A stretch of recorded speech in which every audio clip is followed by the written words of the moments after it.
So really disappointed for our players, especially our seniors, to finish like this with a chance to win 3 in a row. And, really didn't think we did a really good job coaching in game with some adjustments. Credit to Mississippi State too. They played really hard.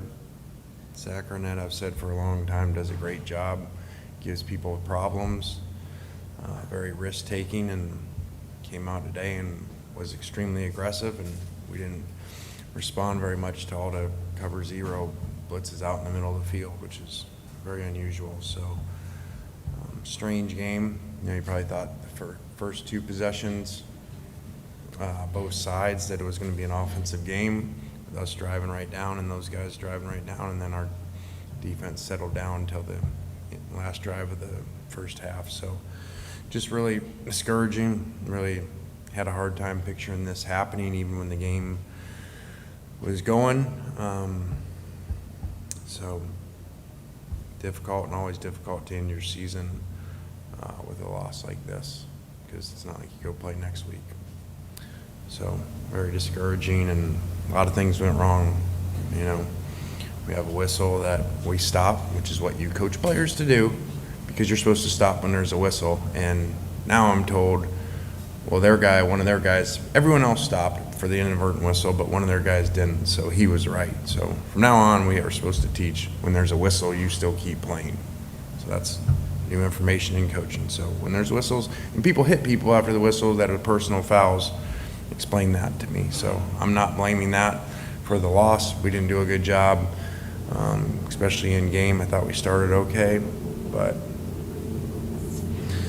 then 2-point play at the end, we have the play and the look that we want, and they don't pump the clock back up, letting them substitute. So we have to use a timeout, and then they go over and coach up and have a different look. So we have to use a timeout to get to a different play. So again, I'm not blaming referees. We should have done a lot of things better, but those 2 situations were very difficult, especially the fumble, which the guy on my side says, well, I don't know what they're looking at. I said, I know what they're looking at. It's a lateral. But when there's a whistle and everyone stops, including our 2 receivers that say, Coach, we stopped because the whistle blew. Well, good job, guys. That's what you're coached to do. So that was very discouraging and a big turn in the game. So again, credit to those guys for playing well, and feel bad for our players.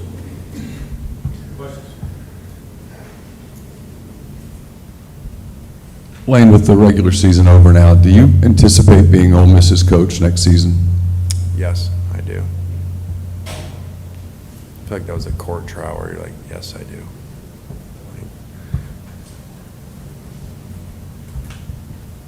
Coach, Casey Kelly wasn't able to give it a go tonight. I don't recall a play being ran where there weren't 4 wide receivers out there. Why was that? Things happen where you got to play in certain personnels, and that was a disadvantage at time. Casey, during the week, was declared out for the game, and I think he's going to have surgery this week and will be out. And so Trigg was suspended from our program, so he wasn't available. And Kyron, he's still learning, so that put us in 4 wides, and then Mingo on the hit where he drops the ball, hurt his ribs, so then we were really in trouble, because as you saw him come by, there was a couple times he couldn't block the end, which hurt us on some negative runs. So just one of those challenging situations, and it's tough when you're playing without tight ends and they're blitzing everybody to stop your runs. In that third quarter where you had 15 yards of offense total in that 15-minute period, where were some of the challenges that you saw in that quarter? Just, where did you see them doing good on their side? Where did you see y'all not doing good on y'all's side? Yeah, again, I said on the headphones, half joking, there's this thing out there that Leach is retiring after this game, and so I was saying that must be true, because the defensive coordinator is acting like this is his last game, because he's just running blitz 0 in the middle of the field to start series and stuff. And so nobody ever does that, and he did, and which is a great game plan, and we didn't adjust because you got to make them pay. And as you could see, we didn't either pick up the pressures, or obviously you can't run into that. So they did a good job, and we did not adjust very well. Just your thoughts on the whole mood, the last 6 minutes, I guess, in the fourth quarter with that note, the whistle and all that, and just how kind of the stadium responded in turn to that. Well, we've already discussed the whistle that, as you heard them say, which they probably shouldn't have said to you guys, there was an inadvertent whistle, so they're going to replay the down. So even admitting that there was a whistle, so everyone stops. Again, I mean, I can repeat myself. Knox, in your 5th grade football, when the whistle blows, you're supposed to do what? Stop. So all of a sudden, we're supposed to coach different. So obviously, I was very frustrated with that situation and told them right away, it's a lateral, I can see that. But everyone stopped because you blew a whistle that you already said you did. So no reasonable explanation at all, except for, he said, well, their 44 didn't stop. Okay, so what does that mean?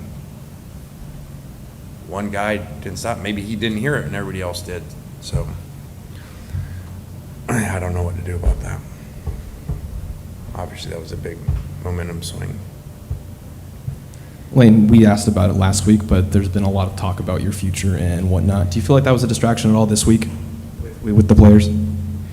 I think when it was falsely reported by John, who's now famous, congratulations, that you can just write whatever you want, and I would do it too, I think, because you're never held accountable and you get to become famous and maybe you'll be right. So John did it, so then I had to have a team meeting to say his article was wrong, which would love to know these unnamed sources from John. But, so yes, I had to have a team meeting because of that. They don't, when there's other stuff and chat rooms and all that stuff, but when a reporter writes it, it changes the game with it. So. Questions?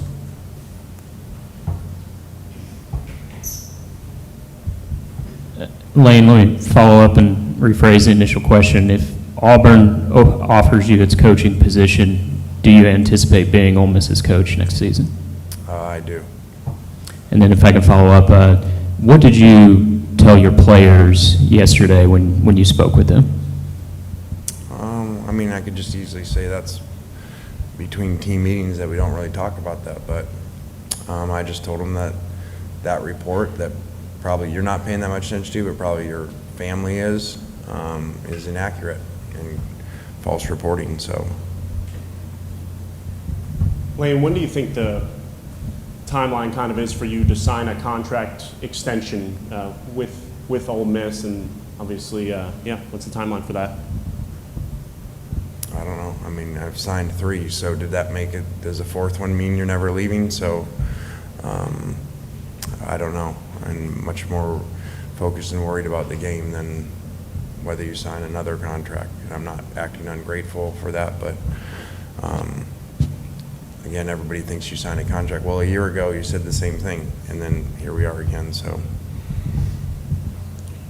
Lane, how encouraged are you that the Grove Collective just announced they've raised $10 million? yeah, that's awesome. Very encouraging. Obviously, that has a lot to do with the world of college football that we're in, the ability for places to sign players and to keep their own players. So that's very encouraging. Zach Evans only had 5 carries for 0 yards. How come he didn't see the ball more? We just really never got in a rhythm. You know, we had a number of 3 and outs, which is unusual for us. We're usually really good at getting drives started, and so guys get more carries, and his drives stalled. And again, they did something, they had a great plan, which is nobody does. You know, they played blitz 0 out in the middle of the field on 1st and 10 normal situations, and that's extremely hard to run into. I guess now, what's kind of the next step after this game, knowing you have a month or so till the bowl game, just kind of what's the process this weekend and Monday? I mean, I didn't spend a lot of time on it. We have schedules that, you know, we follow based off of when the game is. And, you know, they get a couple of days here off, and, you know, coaches go recruiting starting tomorrow. So, a lot of work to do. Anything else for Coach?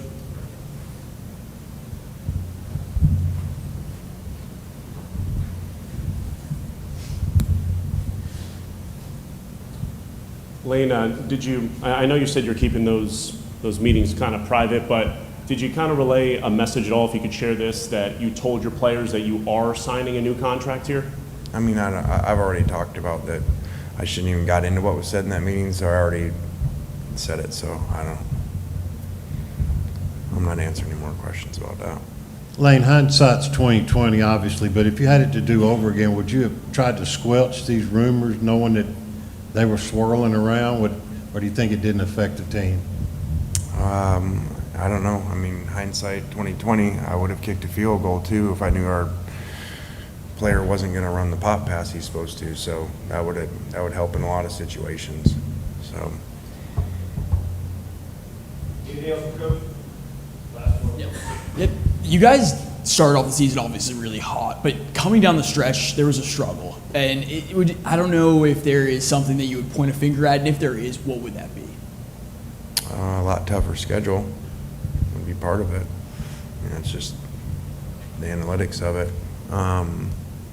And we just really had some games here where we didn't put it together. You know, today the defense didn't play great, but played well enough to win for sure. And we didn't, you know, we played our worst offensive game of the year. So the week before we played our worst defensive game of the year.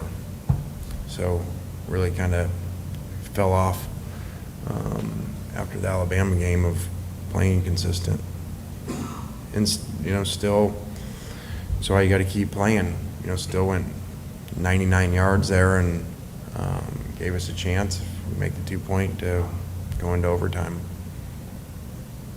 All right, thanks, Coach. Well, players in there. All right, thanks.